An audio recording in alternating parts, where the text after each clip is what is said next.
On peut dire que le pli a été pris en 2005, lorsque le peuple français puis le peuple hollandais ont voté non, et que les dirigeants des deux pays ont décidé qu'en réalité, c'était oui. Alors, cette sorte de luxation, déformation du corps de la démocratie européenne a duré et se prolonge et s'amplifie à mesure que le temps passe, et dans tous les domaines. D'abord, la constitutionnalisation d'une politique économique qui prend à la gorge tous les peuples, conduit partout à des phénomènes de rébellion de masse qui prend des formes, pour l'instant, plutôt orientées vers la droite que vers le camp progressiste. Et partout, chaque fois que les peuples remettent en cause la politique qui résulte de l'Union européenne, eh bien, les dirigeants décident de passer outre. Donc on est toujours dans le même scénario. Le peuple vote une chose et les dirigeants estiment qu'ils n'ont pas bien voté et que donc on fera le contraire. Et ça paraît tellement incroyable que souvent on a du mal à l'admettre. Littéralement, on peut dire on n'en croit pas ses yeux. Cela a lieu, mais on ne le croit pas.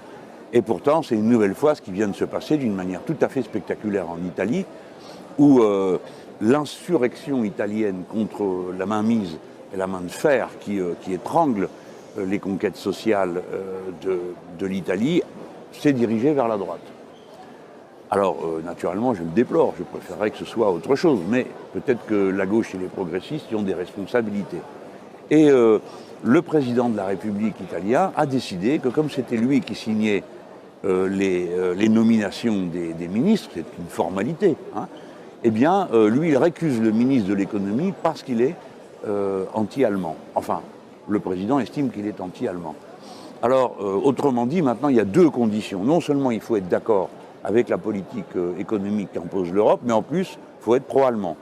Alors, je suppose, je le dis avec un peu d'humour, mais peut-être qu'aujourd'hui, être pro-allemand et être pour la politique économique de l'Union européenne, c'est la même chose. Ce que je veux dire, c'est pas facile à dire. C'est que l'Europe est gravement malade du fait qu'elle est dirigée par le gouvernement de droite allemand. Et ça, c'est une réalité que personne ne peut contester. Sérieusement, quand on regarde les réalités. J'ajoute qu'il y a une nouveauté qui se présente devant nous, que les dirigeants européens, qui n'ont pas pris les bonnes mesures au bon moment, maintenant ne peuvent plus les prendre, et encore moins demain. C'est que l'Allemagne, en réalité, petit à petit, s'éloigne de son ancrage européen. Pour en donner un exemple, nous étions, nous les Français, le premier partenaire économique de l'Allemagne jusqu'à 2016, je crois, ou 2015, mettons. Aujourd'hui, non, ce sont les Chinois. Le commerce extérieur sur lequel l'Allemagne fonde des excédents absolument gigantesques qui ont été acquis grâce à une détérioration sociale terrible de la condition des ouvriers allemands, le fait qu'il y ait émergé 9 millions de pauvres, 13 millions, pardon, dans ce pays, tout ça, là, l'éloigne de son intérêt prioritaire pour l'Union européenne. Nous aurons bientôt l'occasion de déchanter. Le couple franco-allemand est une invention lyrique qui n'a à peu près aucune réalité, qui est juste destinée à bercer les gens d'une musique qui convient à leur oreille. On se dit, ah bah, la France est puissante, d'ailleurs elle est bonne amie avec l'Allemagne, qui l'adore. Tout ça n'est pas vrai, ça n'existe pas. Les nations sont plus que jamais en compétition et l'euro sert de laisse pour tenir chacun des pays. Si vous voulez, voilà comment, à propos de l'événement exceptionnel italien, nous devrions être conduits à réexaminer toute la situation de l'Italie. J'ajoute qu'à cette heure, pour terminer, le gouvernement allemand et la presse allemande se comportent avec une grossièreté que les Français ne veulent pas voir, parce que chez nous, c'est inimaginable qu'on traite un pays voisin et ami de la manière avec laquelle la presse allemande et les dirigeants allemands, de droite bien sûr, traitent les Italiens. Ils appellent ça le Club Med, a dit Madame Merkel, qui déjà avait été spécialement grossière contre les Portugais, et là ça recommence contre les Italiens. Alors dans ce contexte, il est lamentable que le président Macron ait salué le courage du président italien. C'est absurde, il n'y a aucun courage à empêcher la volonté populaire d'aboutir. Que le Parti socialiste français se réjouisse de voir le président italien nier le suffrage populaire, et ainsi de suite. On voit donc qu'il y a une espèce de collusion des libéraux, des sociolibéraux, de la droite, pour considérer que le peuple est en quelque sorte l'emmerdement principal en Europe.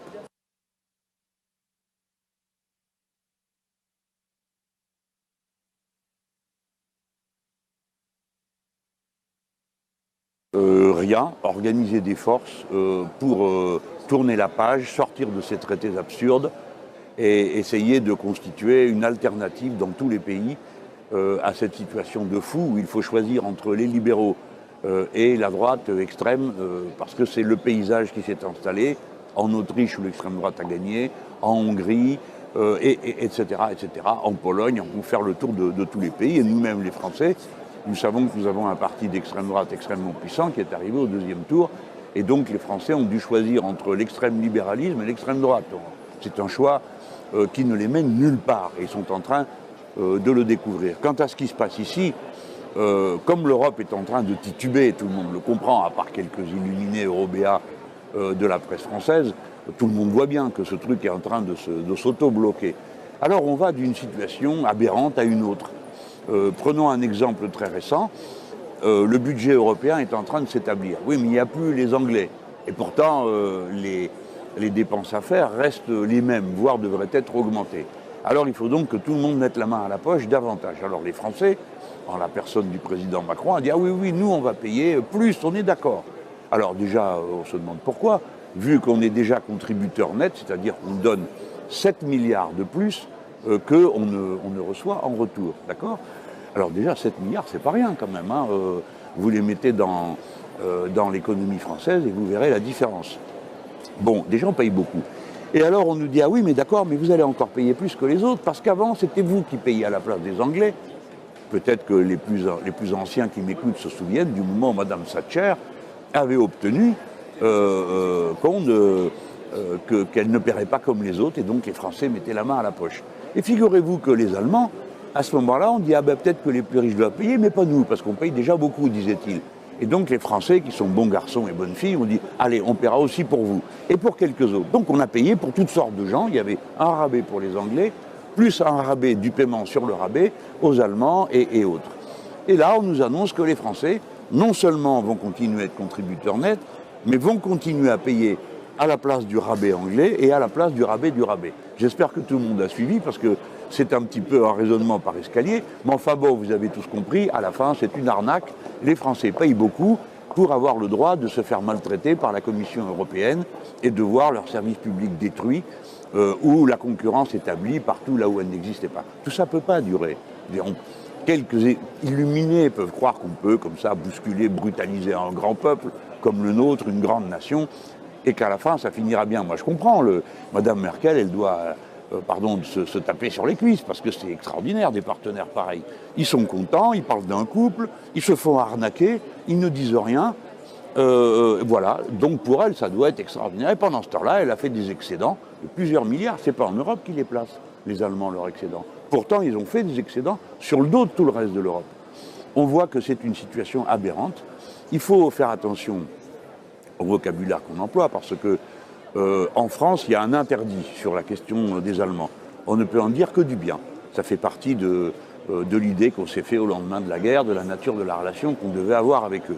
Et donc, dès que quelqu'un se risque à faire une critique, il se fait immédiatement traiter de germanophobe. On lui attribue des mots qu'il n'emploie pas. Et vous avez les gardiens du temple, comme Cohn-Bendit et quelques autres, qui certes écrit un livre en Allemagne qui s'appelle « Non à l'Europe allemande », mais quand il arrive en France, alors là c'est terminé, il dit oui à l'Europe allemande, et ainsi de suite. Eh bien moi, ce tabou, je ne l'accepte pas.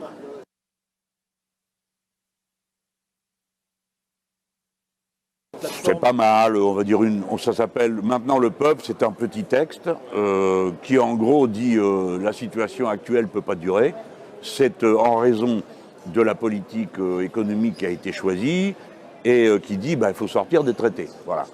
Alors ça, c'est la plateforme qui réunit pour l'instant 3 formations. Podemos, l'espagnol, Bloco, les portugais, ça s'appelle Bloco de Esquerra, bloc de gauche, et la France insoumise, qui sont 3 partis qui ont une relation différente à leur société politique. On n'est pas identique, c'est pas une internationale. Hein. Bon. Donc ces partis se regroupent pour dire il est de notre devoir de créer une alternative en Europe à l'ordre dominant. Voilà, alors pour l'instant, donc 3 partis qui le constituent. Il y en a 3 ou 4 qui sont sur le seuil de participer à ce rassemblement. C'est Die Linke du Luxembourg, le parti Rouge et Vert danois, ainsi qu'un parti suédois. Et les discussions sont engagées avec le Sinn Féin irlandais et le Parti socialiste hollandais, bon, qui n'est pas vraiment un parti de l'international socialiste, hein, je rassure ceux qui m'écoutent, il s'appelle comme ça. Donc notre idée est que nous ferons une coalition assez puissante pour commencer un processus européen, et pas seulement national, d'alternative à la politique européenne. Donc j'espère qu'on va voir ce que les citoyens en disent. Nous, ce qu'on espère, c'est qu'ils nous appuient, ils nous soutiennent. Par exemple, pour quelqu'un qui votera la France insoumise en France, il faut savoir qu'en même temps, il vote pour cette coalition. Hein. Je ne dis pas pour chacun des membres qui la composent, parce qu'on peut avoir toutes les idées qu'on veut sur chaque parti, hein. Mais pour l'idée qu'il y a une coalition européenne, une plateforme commune, et que ça vaut la peine de nous appuyer pour nous aider à faire face à la droite extrême, aux fascistes et aux politiques libérales. Alors cet après-midi, si vous voulez, c'est une des étapes. Alors on utilise l'anniversaire du 29 mai français, du non, pour se retrouver. On a engagé ensemble une campagne contre l'évasion fiscale. Bref, c'est à notre manière des petits pas, mais il faut qu'on se dépêche de faire nos petits pas pour être le plus vite possible, le plus nombreux possible. Et l'idée, c'est que fin juin, on officialise le nouveau groupement, c'est-à-dire on va passer de 3, j'imagine, à 7, hein, organisations et partis. Et puis après, peut-être qu'il faudra qu'on se pose la question de savoir comment on fait pour être présent dans les pays où il n'y a pas d'alternative. Je pense à l'Italie, je pense à la Grèce, et peut-être à d'autres pays entrés récemment dans l'Union européenne, qui ont besoin d'une image extérieure progressiste, internationaliste, pour s'affirmer dans leur cadre national.